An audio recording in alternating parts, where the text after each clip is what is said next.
Chapter 40. I returned to India. Gratefully I was inhaling the blessed air of India. Our boat Rajputana docked on August 22, 1935 in the huge harbour of Bombay. Even this, my first day off the ship, was a foretaste of the year ahead. 12 months of ceaseless activity. Friends had gathered at the dock with garlands and greetings. Soon, at our suite in the Taj Mahal Hotel, there was a stream of reporters and photographers. Bombay was a city new to me. I found it energetically modern, with many innovations from the West. Palms line the spacious boulevards, magnificent state structures vie for interest with ancient temples. Very little time was given to sightseeing, however. I was impatient, eager to see my beloved guru and other dear ones. Consigning the Ford to a baggage car, our party was soon speeding eastward by train toward Calcutta. Our arrival at Howrah station found such an immense crowd assembled to greet us that for a while we were unable to dismount from the train. The young Maharaja of 𝒀𝙗𝒏𝙖𝒏𝙙𝒂'𝒔 and my brother Bishnu headed the reception committee. I was unprepared for the warmth and magnitude of our welcome. Preceded by a line of automobiles and motorcycles, and amidst the joyous sound of drums and conch shells, Miss Bletch, Mr. Wright, and myself, flower garlanded from head to foot, drove slowly to my father's home. My aged parent embraced me as one returning from the dead. Long we gazed on each other, speechless with joy. Brothers and sisters, uncles, aunts, and cousins, students and friends of years long past were grouped around me, not a dry eye among us. Passed now into the archives of memory, the scene of loving reunion vividly endures, unforgettable in my heart.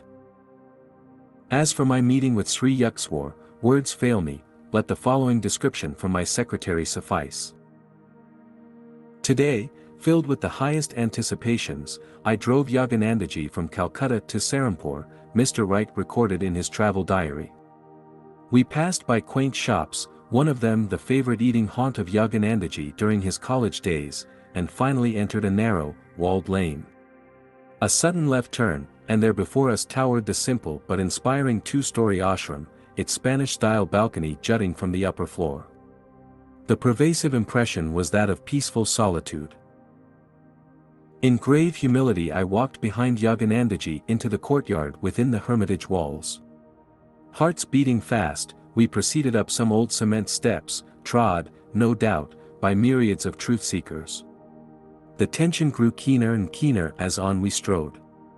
Before us, near the head of the stairs, quietly appeared the Great One, Swami Sri Yukteswari, standing in the noble pose of a sage. My heart heaved and swelled as I felt myself blessed by the privilege of being in his sublime presence. Tears blurred my eager sight when Yoganandaji dropped to his knees, and with bowed head offered his soul's gratitude and greeting, touching with his hand his guru's feet and then, in humble obeisance, his own head. He rose then and was embraced on both sides of the bosom by Sri Yukteswari. No words passed at the beginning, but the most intense feeling was expressed in the mute phrases of the soul. How their eyes sparkled and were fired with the warmth of renewed soul union. A tender vibration surged through the quiet patio, and even the sun eluded the clouds to add a sudden blaze of glory. On bended knee before the Master I gave my own unexpressed love and thanks, touching his feet, calloused by time and service, and receiving his blessing. I stood then and faced two beautiful deep eyes smoldering with introspection, yet radiant with joy. We entered his sitting room, whose whole side opened to the outer balcony first seen from the street. The Master braced himself against a worn davenport, sitting on a covered mattress on the cement floor. Yoganandaji and I sat near the Guru's feet, with orange-colored pillows to lean against and ease our positions on the straw mat. I tried to penetrate the Bengali conversation between the two Swamijis, for English, I discovered, is null and void when they are together, although Swamiji Maharaj, as the great Guru is called by others, can and often does speak it. But I perceived the saintliness of the Great One through his heart-warming smile and twinkling eyes. One quality easily discernible in his merry, serious conversation is a decided positiveness in statement, the mark of a wise man, who knows he knows, because he knows God. His great wisdom, strength of purpose, and determination are apparent in every way. Studying him reverently from time to time, I noted that he is of large, athletic stature, hardened by the trials and sacrifices of renunciation. His poise is majestic. A decidedly sloping forehead, as if seeking the heavens, dominates his divine countenance. He has a rather large and homely nose, with which he amuses himself in idle moments, flipping and wiggling it with his fingers, like a child. His powerful dark eyes are haloed by an ethereal blue ring. His hair, parted in the middle, begins as silver and changes to streaks of silvery gold and silvery black, ending in ringlets at his shoulders. His beard and mustache are scant or thinned out, yet seem to enhance his features and, like his character, are deep and light at the same time. He has a jovial and rollicking laugh which comes from deep in his chest, causing him to shake and quiver throughout his body, very cheerful and sincere. His face and stature are striking in their power, as are his muscular fingers. He moves with a dignified tread and erect posture.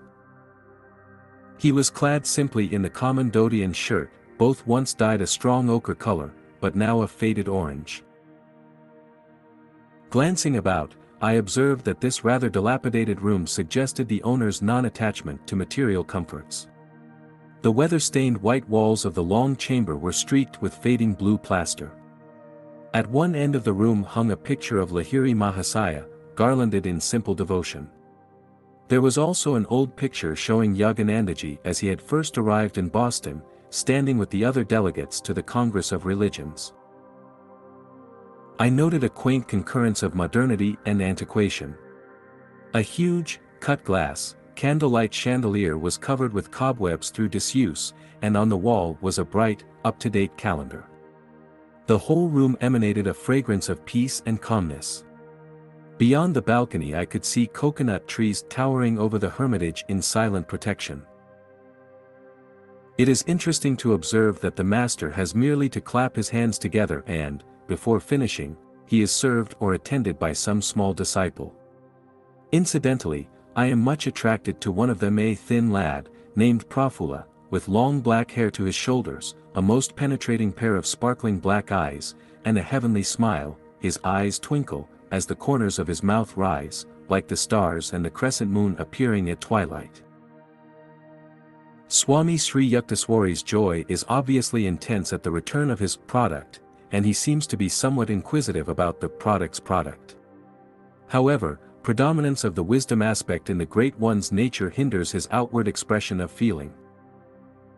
Yoganandaji presented him with some gifts, as is the custom when the disciple returns to his guru. We sat down later to a simple but well-cooked meal. All the dishes were vegetable and rice combinations. Sri Yukteswari was pleased at my use of a number of Indian customs, finger eating, for example.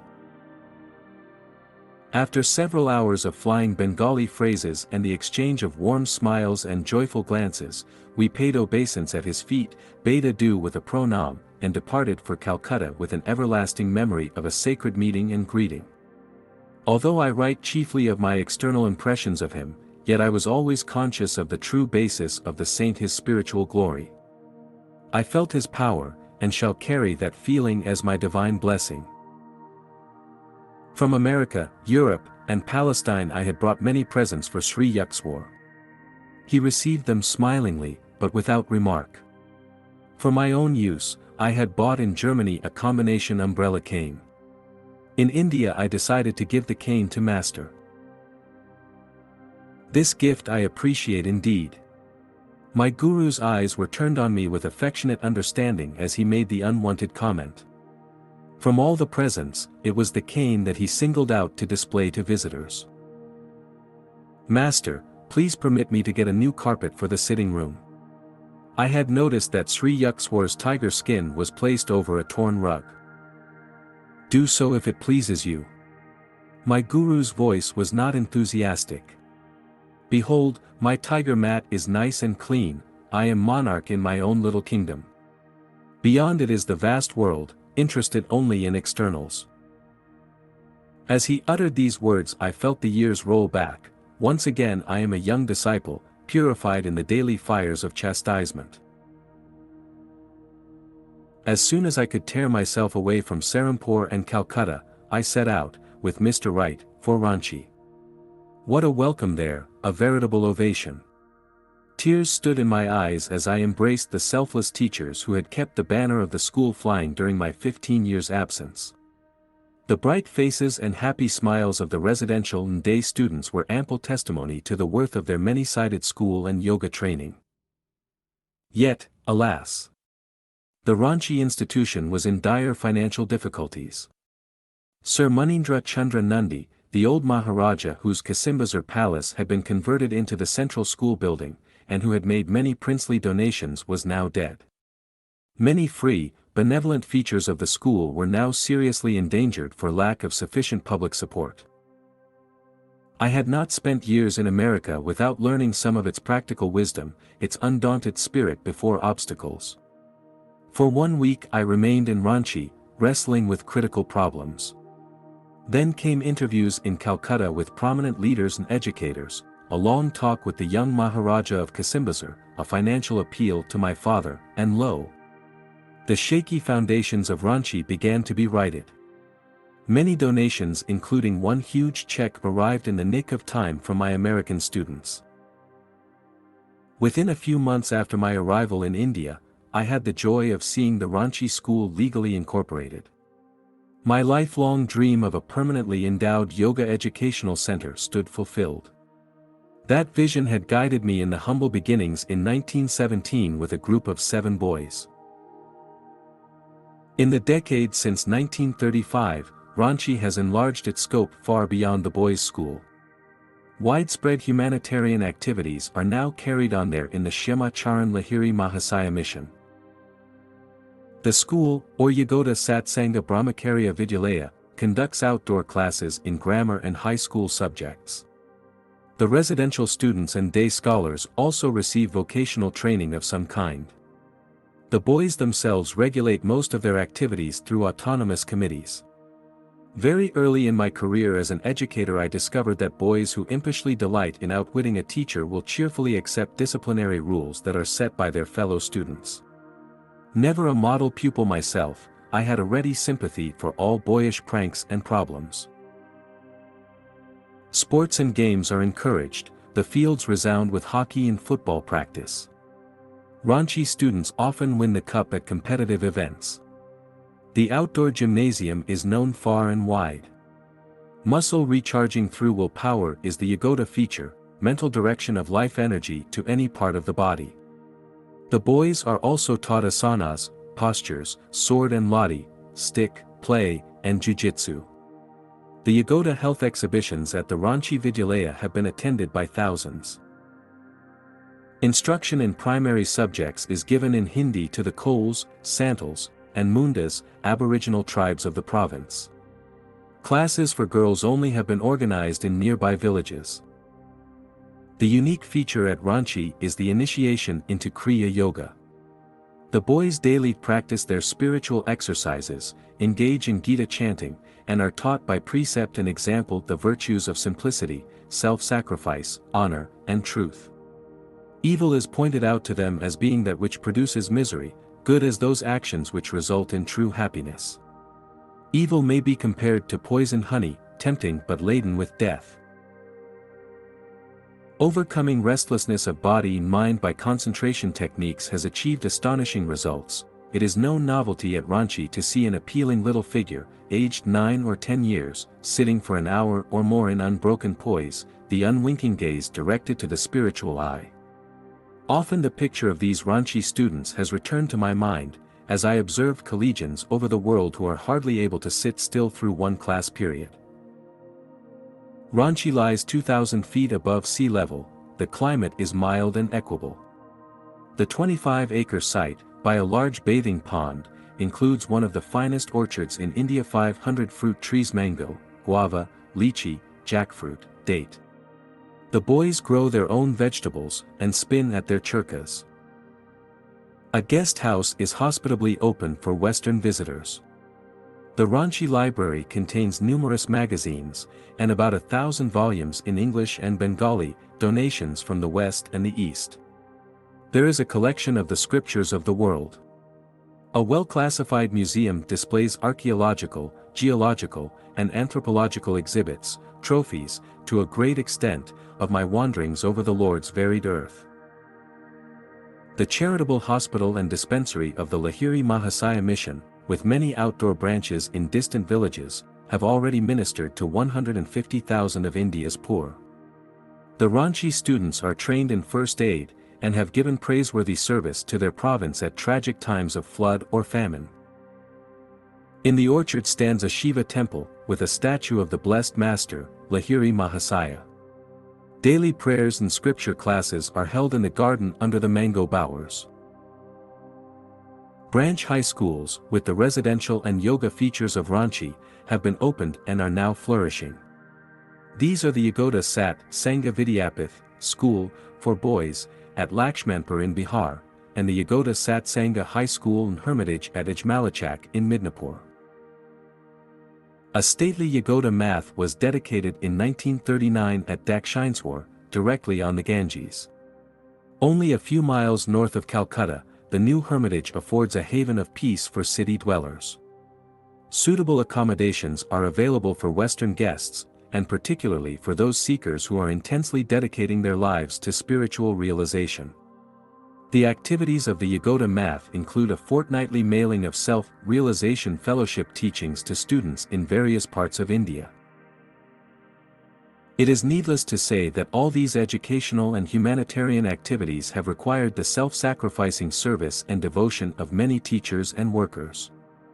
I do not list their names here, because they are so numerous, but in my heart each one has a lustrous niche. Inspired by the ideals of 𝒀𝒑𝒉, these teachers have abandoned promising worldly goals to serve humbly, to give greatly. Mr. Wright formed many fast friendships with Ranchi boys. Clad in a simple dhoti, he lived for a while among them. At Ranchi, Calcutta, Serampore, everywhere he went, my secretary, who has a vivid gift of description, hauled out his travel diary to record his adventures. One evening I asked him a question. "Dick, what is your impression of India?" "Peace," he said thoughtfully. "The racial aura is peace.